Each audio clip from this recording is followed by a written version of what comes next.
It's amazing that all of that happened in 2.5 years, because we went from just this kind of idea to this very narrowly focused, highly optimized sales model and business and product that I think was really important, as I think in hindsight, for our success, was our ability to, in the scientific method that I talked about earlier, have a hypothesis on what would work, test it with customers, and then when it didn't work, very quickly iterate and try again. And it allowed us to rapidly evolve this business into what ultimately became software for farming by 2010. And so in just over 3 years, this business became a very focused product that worked well and started to scale.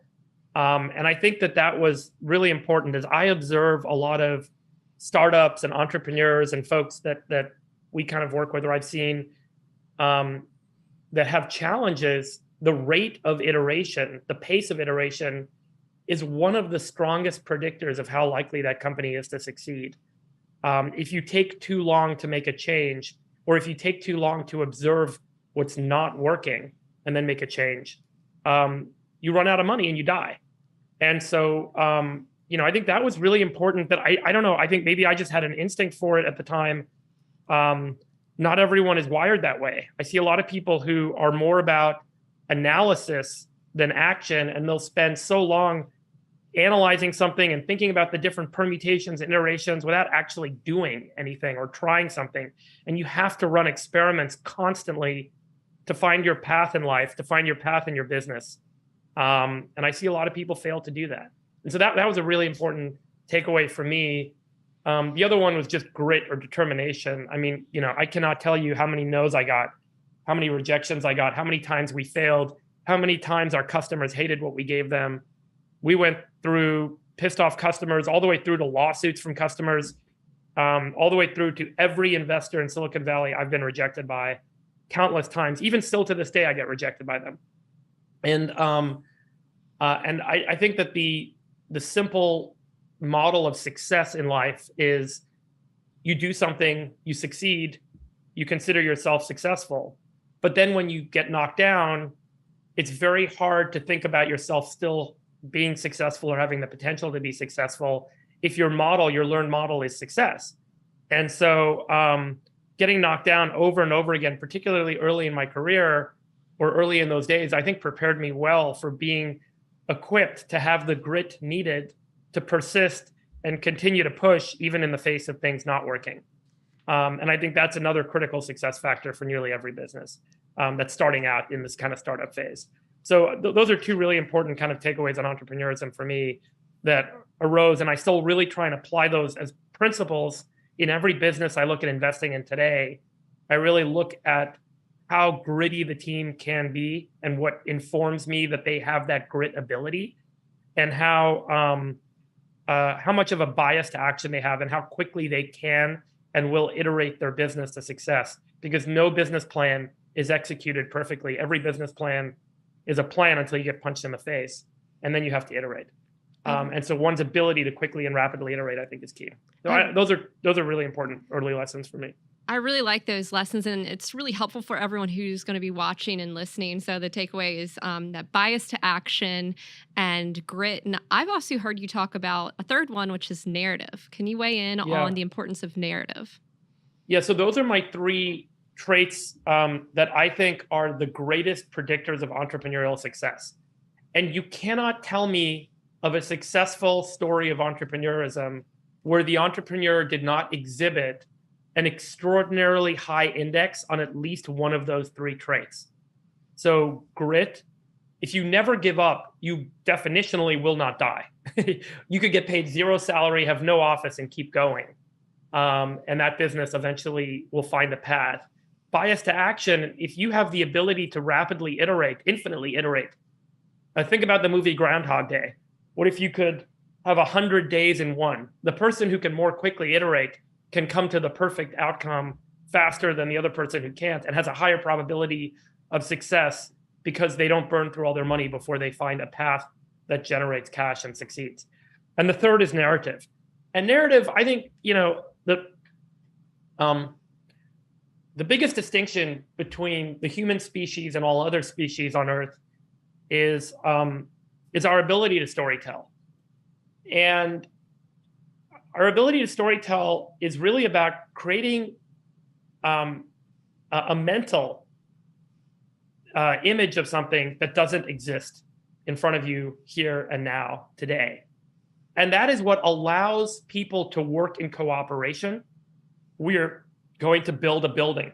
So you describe the building and everyone works together to make that mental image a reality. Or here's what the world will look like if we do X, Y, and Z. And that statement inspires people to do X, Y, and Z. Storytelling is the basis of emotional context development for all experiences we have as humans. It comes from how we communicate and what we communicate to one another to create mental models in the listener. And I think storytelling is the most powerful tool we have as a species. It can allow us to resolve war. It can gives us this ability to inspire, to motivate, to change the universe and the world around us. The individuals who possess a strong storytelling trait, an ability to paint a picture that elicits emotional context in the listener in a way that drives them to act, is a person that can infinitely fundraise, that can attract and recruit the best employees, that can sell customers on a product that doesn't even exist yet. So the stronger one's storytelling ability, I would argue, the more likely they are to succeed as an entrepreneur. And tactically speaking, great storytellers can always raise money. And so if you have a guy like Adam Newman, or a guy like Elon Musk, or a guy like Steve Jobs, who could just get in a room and everyone listens to their every word and everyone is moved by what they say and inspired or driven to act by what they say, that person can always raise money. And Elon for years had business issues. This thing didn't work, bankruptcy was at risk, yada, yada. He was always able to raise money. And that's because he could get in a room and he could tell a story about the world that's going to be electrified and EVs and so on, and now becoming a spacefaring civilization. And so the great storyteller will always be able to raise money, will always be able to attract the best talent to people to come and work on something that doesn't exist, and will be able to sell customers in a way that the other person can't. And I think that that's the third most powerful, the third powerful trait. And so index high on grit, bias to action, or narrative, and I would argue your probability of success is significantly improved.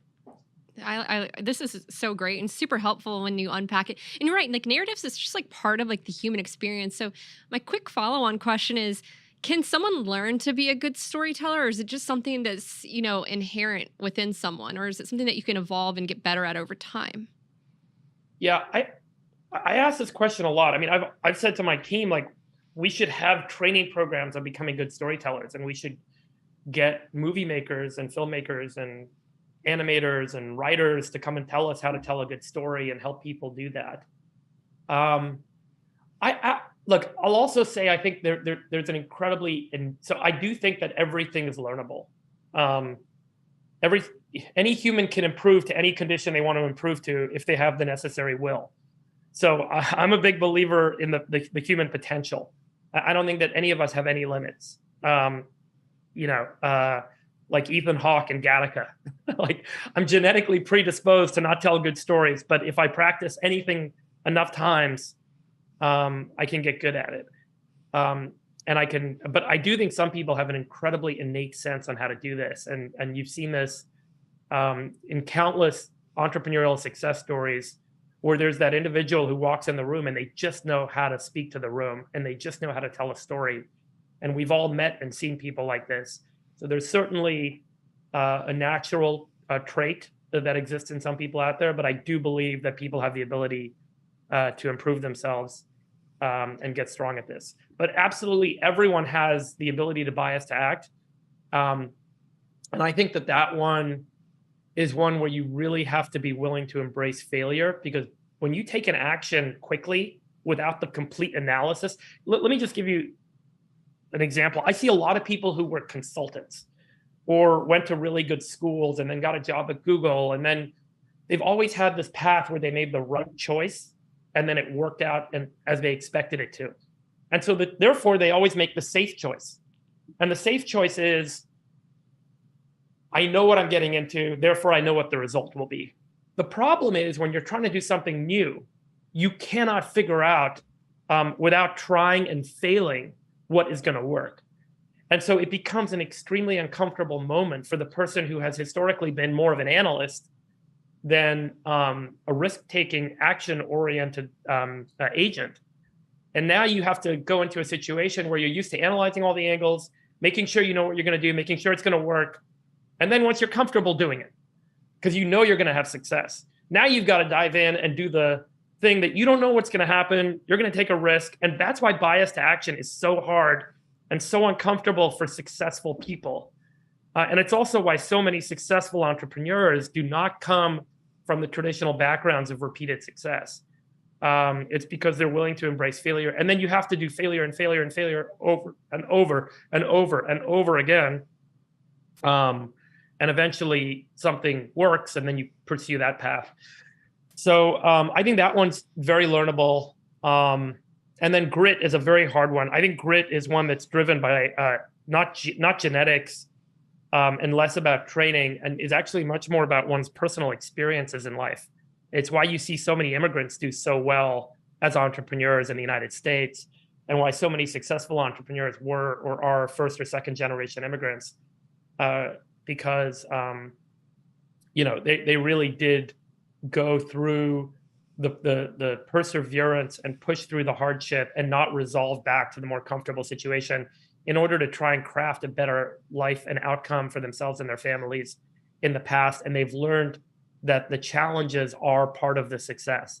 And so grit, I think, is something that comes from experience. And it's very hard for someone who comes from a comfortable life with continued success, I would argue, to there's certain people that are athletes and have been through training, but there's certain elements of experience that I think give someone's grit trait a stronger sense.